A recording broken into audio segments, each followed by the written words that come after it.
হালকা হালকা বৃষ্টি পড়তেছিল। এলাকা থেকে বাসায় যাব আজকে রাত্রের জামের অবস্থা তো দেখেন। আমরা যে এলাকায় থাকি, হ্যাঁ, শীতের সময় হালকা বৃষ্টি, হ্যাঁ, জানি না রাত্রে কতটুকু আসতেছে ভিউ। হেলমেটের এটা নামিয়ে নেই। হ্যালো বন্ধুরা, সিভিয়ারের একটা প্রবলেম, রাত্রে আলো আপনাকে যথেষ্ট পরিমাণ কম দিবে না, বাট হ্যাঁ কম দিবে, চালিয়ে নেওয়ার মতন, বাট হাইওয়েতে এই জিনিসটা আপনি ফিল করবেন একটু কম দিচ্ছে। যেহেতু লাইটটা ওই এমটির মতন ওই রকম প্রজেকশন টাইপ না, বাট এলইডি লাইট, তারপর কেন জানি মনে হয় একটু আলোটা কম কম থাকে। দেখুন একটু গ্রামের দিকে আসছি তো, মানে খুব ঠান্ডা লাগতেছে। একদম নর্মাল একটা গেঞ্জি পরে আসছি, 7 আপের জার্সি, মানে ব্রাজিলের জার্সি আর কি। তো ও ঠান্ডার অনুভূতিটা খুব ভালোই পাচ্ছি। দেখেন রাস্তার অবস্থাটা কি হয় সামনে, মোটামুটি অফ রোডই বলা চলে এটা এই বাইকের জন্য।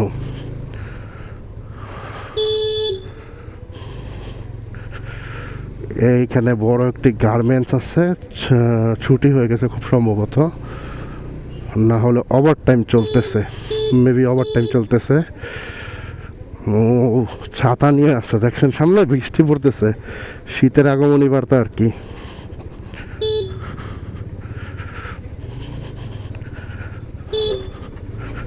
জাস্ট আপনাদের এই ভিডিওটা বানানোর উদ্দেশ্য হচ্ছে জামের অবস্থাটা আর অফ রাইডিংটা রাত্রের বেলা কীরকম। একটু আগে বিকালেরটা দেখিয়েছিলাম, সেম রাস্তা, বন্ধু বান্ধবের সাথে আড্ডা দেওয়া হয়েছে, পূর্ণমিলনী নিয়ে কথাবার্তা হয়েছে। এখন বাসায় যাবার পালা। ইনশাল্লাহ ট্যুর ব্লগিং শুরু হয়ে যাবে। ইচ্ছা আছে 7 থেকে 12 তারিখের ভিতর যে কোনো একদিন বের হয়ে যাব। চাইছিলাম এক চান্সে বাংলাদেশটা ট্যুর করতে, বাট পারবো না। প্রথমে 32টা জেলা, তারপর একটু গ্যাপ নিতে হবে, যেহেতু সংসারে নতুন মেহমান আসছে। তারপর আবার 32টা জেলা ট্যুর দেব।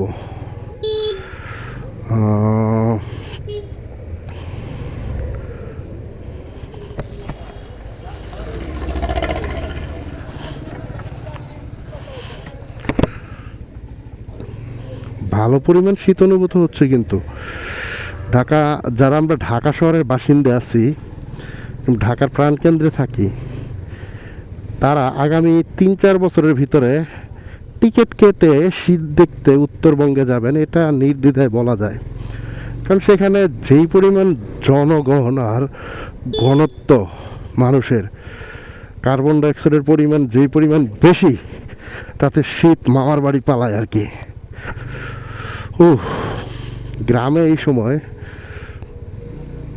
আমি শিওর এতক্ষণে তারা এক চালান ঘুম দিয়ে দিয়েছে।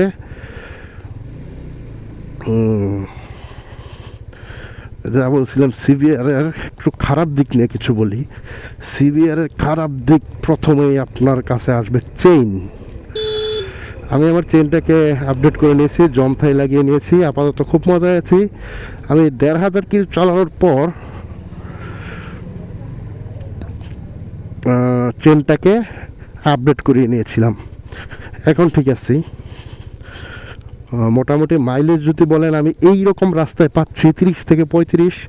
হাইওয়েতে আমি সব থেকে বেশি, ওই ফুটেজটা আমার কাছ থেকে হারিয়ে গেছে। আমি ময়মনসিংহ ট্যুরে, জামালপুরের ট্যুরে আমি 59 পেয়েছিলাম। সেটা এই মানে মাইলেজটা ডিপেন্ড করে আপনার রাইডিংয়ের উপর, আপনি কীভাবে রাইড করছেন। যেমন আমার রাইডে 65 থেকে 85 এর ভেতরে থাকে, আমি আমার মতন করে চালাই। ওই ফাতরা টানাটানি, একবার জোরে টানলাম একবার আস্তে টানলাম, ওই রকম কোনো টানাটানি আমি করি না। জাস্ট মজা নেওয়ার চেষ্টা করি। আর যেটা হচ্ছে এই সিটিতে 35 পাওয়া মানে ফার বেটার, এতটুক নির্দ্বিধায়, মানে এই জায়গায় এই রাস্তার ক্ষেত্রে 35 পাওয়াটা ভালো, যেহেতু অফ রোড এই বলা চলে। আর যদি বলেন কি বলে ওটা, ওই R15M বা R15-এর তুলনায় অন্যান্য বাইকের তুলনায় মাইলেজ এটাতে ফার বেটার পাবেন। আর পার্টসের যে দামের ব্যাপারটা আমরা অনেকে বলে থাকি, আমার একটা ব্যাপার কি আমি আপনাকে বলি, যেটা হচ্ছে আপনি যদি মনে করেন আপনার ঘরে একটা টিভি আছে, সাপোজ এটার কয়েকদিন পর পর টিভি নষ্ট হয়, তো বছরে আপনার 3বার নষ্ট হইল, প্রতিবারই আপনার 2,000 করে টাকা দেওয়া লাগলো, কত গেল? 3 দুগুণে 6,000 টাকা, মানে আপনার স্থায়িত্বটা কম হলো। আর আপনি যদি একটি ভালো টিভি কিনে নেন, সেক্ষেত্রে যদি কোনো পার্টস নষ্ট হয়, সেটার স্থায়িত্ব যদি বেশি থাকে, আপনি বছরে একবার চেঞ্জ করলে কিন্তু হয়, যদি সেটার দাম 5,000ও থাকে, তারপরেও কিন্তু আপনার 1,000 টাকা সেভ হয়। বাট আমরা এই সিম্পল ম্যাথটাই বুঝতে চেষ্টা করি না, ঠিক আছে? এই ক্ষেত্রে হচ্ছে কি, সিবিআরের পার্টসের দামগুলো অত্যাধিক বেশি হলেও তাদের পার্টসের টেকসই যে ব্যাপারটা বা তাদের পার্টসের যে স্থায়িত্বটা, সেটা হিউজ। আমার এমন অনেক ভাই ব্রাদার আছেন বা আমার বন্ধু আছেন, তারা 50, 70, 80, 90 কিলো 90,000 কিলো চালানোর পরও সিবিআরের ইঞ্জিন এখনও টাচ করেননি। এটা ডিপেন্ড করবে আপনার রাইডিং ক্যাপাসিটি, রাইডিং স্টাইল, বা আপনি কীভাবে চালাচ্ছেন, আপনার মেনটেনেন্সের উপরে। তবে হ্যাঁ, এটার মেনটেনেন্স কস্ট একটু বেশি, ইঞ্জিন অয়েলের দামটা বেশি, লুকিং গ্লাসের দাম বেশি, সব কিছুর দাম বেশি, বাট স্থায়িত্বটাও কিন্তু বেশি, এটা আপনাকে বুঝতে হবে। একটি পার্টসের স্থায়িত্ব অনেক বেশি। আমরা অনেকে যারা ওই যে ছাপড়ি রাইডার বলেন, আমি তাদের ছোটো করছি না, ছাপড়ি বলতেছি না, মানে একটু যারা রাফ চালান বা একটু ক্রেজি রাইডার, তারা অনেক সময় দেখা যায় কি, সিভিআর কিনে নেন শখের বসে, হ্যাঁ সিভিআর আছে আমার, ওই উল্টা পাল্টা টানতে যায় হঠাৎ করে যদি ক্র্যাশ করে বসেন, তখন যে পরিমাণ কষ্ট হয় সেটা তার পক্ষে সামলানো খুব কষ্টসাধ্য ব্যাপার হয়ে যায়। সেক্ষেত্রে সে আর সিবিআরে কন্টিনিউ করতে পারে না। এটা হচ্ছে একটি ব্যাপার, যেখানে আপনি R15-এর লুকিং গ্লাস সিবিআরের লুকিং গ্লাসের অর্ধেক দামে পেয়ে যাবেন, ঠিক আছে? এটা আপনার মাথায় রাখতে হবে। সো এই কারণে সিবিআরটা একটু বেশি কিন্তু হ্যাঁ, হুন্ডা ওই রকম মার্কেটিং করে না, একটা আলাদা রকম ভাব নিয়ে চলে। আলাদা রকম ভাব মানে কি, তারা নিজেরাই সেরা, এটা আমিও মানি। তারা দেখুন, আপনার ইয়ামাহার যদি একটি মোটর সাইকেলে আমি দেখছি 3,000, 4,000, 5,000, 7,000 পর্যন্ত ছাড় দেয়, সিভিআরের 5 লাখ টাকার মোটর সাইকেল, 6 লাখ টাকার মোটর সাইকেলে 2,000 টাকা ছাড় দেয়। আরে বাবা, যেই লোকটা 6 লাখ টাকাটা মোটর সাইকেল কিনবে, সে কি 2,000 টাকার দিতে পারবে না? একটা মানানসই ছাড় দেন আপনারা। আর যে সার্ভিসিংয়ের যে ব্যাপারটা, সিবিআরের সার্ভিসিং কি বলবো, আমার ব্যক্তিগতভাবে মনে হয়েছে যতগুলো অফিসিয়াল গাড়ি আমি কিনছি, যখন আমি ফ্রি সার্ভিস দিতে যাই, তখন আমাকে না নিজের কাছে নিজেকে ছাগলের 3 নাম্বার বাচ্চা বলে মনে হয়। যারা সার্ভিসম্যান আছেন, তারা ওই রকম আন্তরিকতার সাথে কাজ করেন না যতটা না পেইড সার্ভিসের ক্ষেত্রে করেন।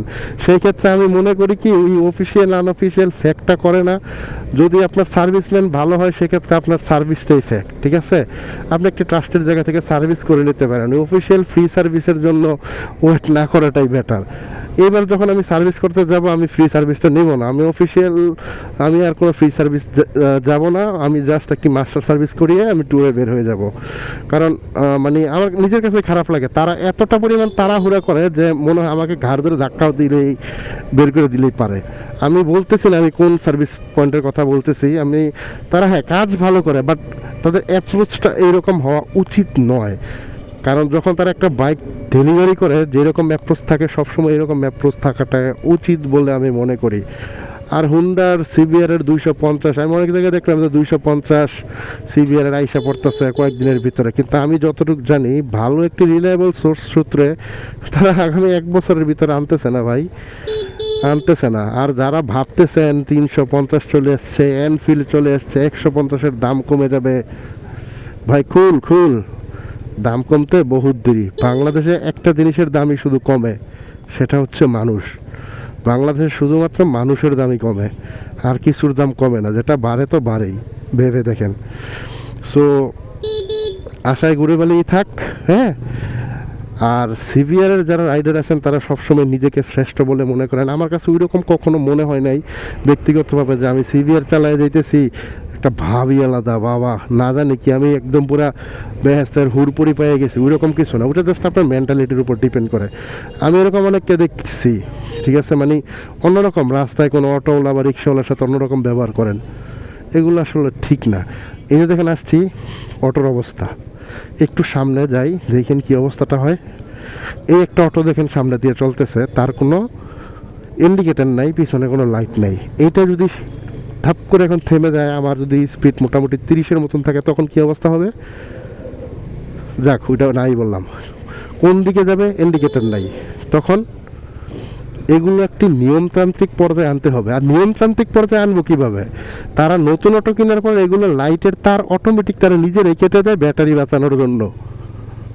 সো অনিয়মের দেশে হয়ে গেছে। মানে তাদের কি বললাম, মানে কিছু বলার নাই তাদের নেই, কিছু যে বলবো কিছু বলার নাই। আপনাকে লাগাই দিবে, লাগাই দেওয়ার পরে বলবে সরি মামা বুঝতে পারি নাই। আপনি কি তখন তাকে মারবেন? আপনি যদি একজন সচেতন মানুষ হন, আপনার হাত জীবনে উঠবে না, ঠিক আছে? কারণ তাদের মাইরে লাভ নাই, কারণ আপনি জানেন যে আপনিই তাদের সাথে জিতবেন, তারা আপনার কাছে কিছুই না, ঠিক আছে? সো তাদের সাথে মারামারি করে তো লাভ নাই, সমানে সমানে করা উচিত। সো তখন নিজের একটু খারাপ লাগে। যাই হোক, এগুলো অন্য কথাবার্তা। বলতেছিলাম সিবিআরের কথাবার্তা নিয়ে। চেন স্পকেট ছাড়া মানে চেন ছাড়া আরেকটা জায়গা হচ্ছে গিয়ে তাদের প্লাস্টিক কোয়ালিটিটা অতিমাত্রায় হার্ড, আর পিছনে পিলিয়ন বসলে ওইটা একটু ফাঁকা হয়ে যায়, আবার চাপ দিলে লেগে যায়।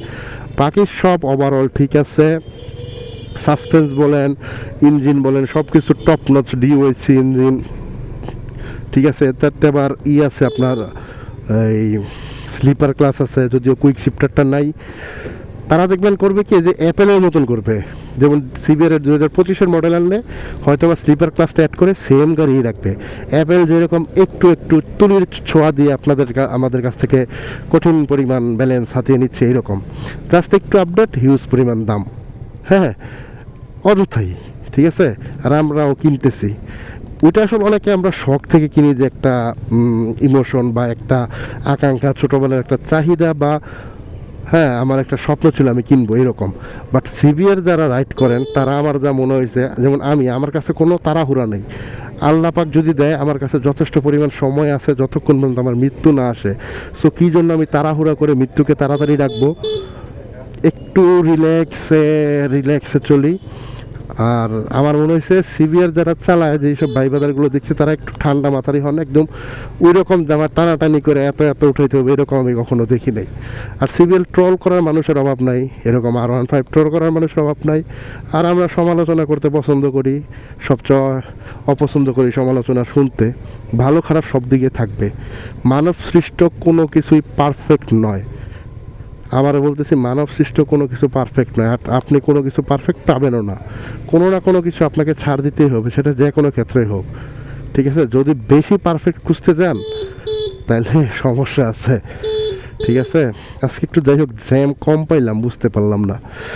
তো আমি এই গাড়িটা নিয়েছিলাম সবাই মানে কোরবানি ঈদের রোজার ঈদের 27 রোজার রাত্রে 2টার সময় ডেলিভারি নেই, ঠিক আছে। যাদের কাছ থেকে নেই খুব আন্তরিক ছিল, তারা আমাকে রাত্রে ডেলিভারি দিয়ে, সেজন্য ধন্যবাদ। মানে আমার ঈদটাকে রঙিন করে দিয়েছিল। তো এতক্ষণ পর্যন্ত আমি মেজর কোনো প্রবলেম পাইনি, কোনো ঝামেলা পোহাতে হয়নি আমার। 3500-র মতন চলেছে।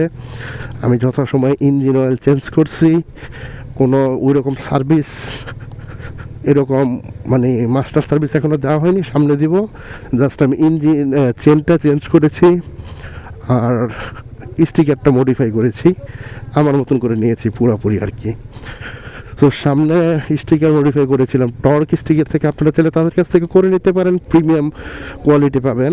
আমি একবার চেঞ্জ করছি, রেডবুল যে স্টিকারটা ছিল সেটা লাগিয়েছিলাম, সেটা চেঞ্জ করে এখন সিভিয়ারের একটি স্টিকার আছে ব্ল্যাকের মধ্যে, সেটা লাগিয়ে নিয়েছি। আমার উদ্দেশ্য ছিল যে তাদের স্টিকারটা উঠানোর পর আমার রঙে কোনো ডিফারেন্স আসে কিনা, যেহেতু প্রায় 10-12 হাজার টাকা খরচ করে স্টিকার করাতে হয়, সেক্ষেত্রে একটু আমার কনফিউশন ছিল। বাট না, তাদের কাজগুলো ছিল অসম্ভব রকমের চমৎকার, খুব যত্ন সহকারে, খুব দরদ দিয়ে কাজ করে, কোনো রকম প্রবলেম হয়নি আমার। যদি আপনারা চান চেষ্টা করে দেখতে পারেন, এই স্টিকার 3-4 হাজার টাকা দিয়ে মিরপুরে তো করাতে পারবেন, বাট ফলাফলটা কী হবে আপনারাই জানেন। সবসময় কোয়ালিটিটাকে প্রাধান্য দেওয়ার চেষ্টা করবেন। আপনি যখন 6 লাখ টাকার একটি গাড়ি রাইড করবেন, তখন আপনার চিন্তা ভাবনা ওই রকমই থাকতে হবে। কুরবানির জন্য 10 লাখ টাকা দিয়ে গরু কেনার পর 10 টাকার দড়ি দিয়ে গরু বাঁধার চেষ্টা করলে গরু কিন্তু রাত্রে পালাবেই। সো এই ব্যাপারে খুব সাবধান। আর সব থেকে বড় কথা হলো যত্ন, যদিও আমি যত্নটা খুব কম নিতে পারি, বাট আমার বেশিরভাগ রাইডই হয়েছে এই অফ রোডে। এই 3500-এর ভিতরে প্রায় আমার 1800-2000-এর মতন অফ রোড রাইডিং হয়েছে, কাদার মধ্যে হয়েছে। এই জায়গাটা যেই পরিমাণ কাদা থাকতো, বাট আমি এখন পর্যন্ত স্লিপ করিনি। জাস্ট একবার আমি স্লিপ করেছিলাম, সেটা হচ্ছে হাউস বিল্ডিংয়ের ওইখানে। কী জন্য মানে সব সহজ মানে সোজা রোড, পিছনের চাকা হঠাৎ করে স্কেট করে গেল, আমি বুঝতেও পারলাম না। তো আমার পিছনে কোনো গাড়ি ছিল না, তুরাগ ছিল একটা।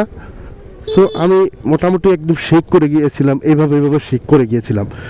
তারপর আমি স্লো করে দেই, স্লো করার পর পিছন থেকে তুরাগ মামা স্লো করার পর মামা বলে, মামা আমি তো মনে করছিলাম আপনি পুরো গেছেন, এই জন্য আমি তো স্লো করেছিলাম। আসলে মামা বুঝতেও পারি না কী জন্য এরকম হইলো, হয়তো বা কোনো বালুতে বা কী জন্য হয়েছে আসলে আমি ওটা বুঝতে পারি এতটুকুই। তাছাড়া কাদার মধ্যে আমি অনেক চালিয়েছি, সেগুলোর ভিডিও করিনি কারণ তখন ব্যস্ত ছিলাম। সো ওই রকমভাবে কোনো প্রবলেম হয়নি আমার।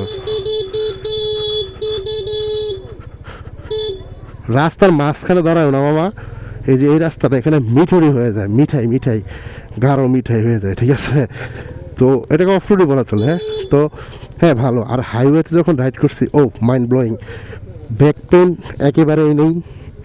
যদি কারো সিভিয়ার চালাতে গিয়ে ব্যাক পেন হয় বা বলেন যে আমার ব্যাক পেন হয়েছে, তাহলে তার ব্যাকেই সমস্যা আছে, সিভিয়ারের সমস্যা নেই, ঠিক আছে। বাট চেনের ব্যাপারটা আপনার মাথায় রাখতেই হবে, সেজন্য এক্সট্রা পকেটের টাকা খরচ করতে হবে, কারণ ওই স্টক চেনটা কিন্তু খুব রকম ঝামেলা করে আর বিরক্তিকর নয়েজ প্রোভাইড করে।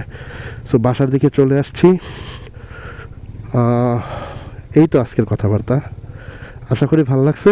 যদি ভালো লাগে থাকে চ্যানেল সাবস্ক্রাইব করে পরবর্তী ভিডিওর নোটিফিকেশন পাওয়ার জন্য সাথেই থাকবেন। আল্লাহ হাফেজ, আসসালামু আলাইকুম।